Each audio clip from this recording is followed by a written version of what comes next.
தமிழ்நாடு சட்டமன்ற பேரவை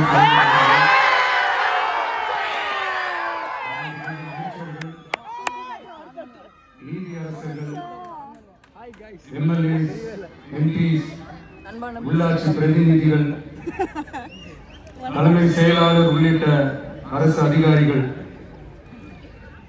நம்ம தாய்நாட்டின் சுதந்திர போராட்டத்தில் பங்கேற்று இன்னைக்கும் வாழ்ந்துட்டு இருக்கிற தியாகிகள், தற்போது குடும்ப ஓய்வூதியம் பெற்று வரும் சுதந்திர போராட்ட தியாகிகளின் வாரிசுதாரர்கள், டிஜிபி உள்ளிட்ட அனைத்து காவல்துறை அதிகாரிகள், முப்படைகளை சேர்ந்த அலுவலர்கள், வீரர்கள், சிறப்பு விருந்தினர்கள், இன்னைக்கு இந்த சுதந்திர தினத்துல கோட்டையில கொடியேற்றுறத பார்க்க வந்திருக்கிற பொதுமக்களுக்கு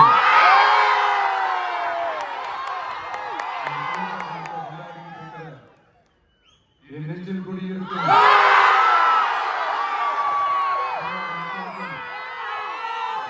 மாணவிகளுக்கும் என்னுடைய சுதந்திர தின நல்வாழ்த்துக்கள்.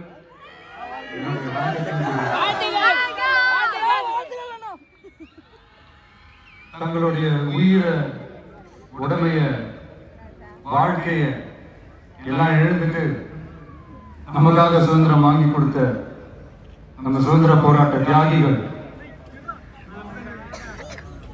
அதுல பிரபலமானவர்கள் மற்றும் பேர் தெரியாதவங்க அப்படின்னு இருந்தாலும் அவங்க எல்லாருக்கும், அவங்க ஒவ்வொருத்தருக்கும் தனிப்பட்ட முறையில என்னுடைய வீர வணக்கங்கள்.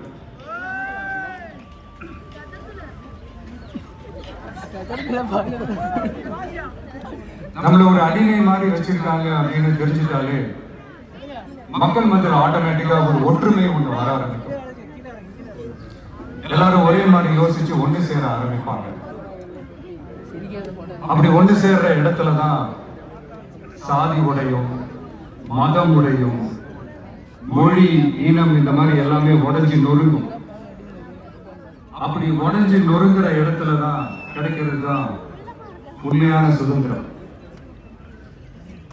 அதுதான் நம்ம மகாத்மா காந்திஜி அவர்கள் அவங்களுடைய தலைமையில 1947ல இதே இந்த ஆகஸ்ட் 15ஆம் தேதி நமக்கு அந்த சுதந்திரம் கிடைச்சது. இன்னைக்கு நம்ம எல்லாரும் அந்த சுதந்திரத்தை கெட்டியா பிடிச்சுக்கிட்டு படிப்படியா டெவலப் ஆகி வந்துகிட்டே இருக்கிறோம். அந்த டெவலப்மெண்ட்ஸை அடுத்தடுத்த கட்டத்துக்கு கொண்டு போக வேண்டியது நம்ம எல்லாருடைய ஒரு கடமையும் கூட. இந்த நேரத்தில் நம்ம தமிழ்நாட்டை லஞ்ச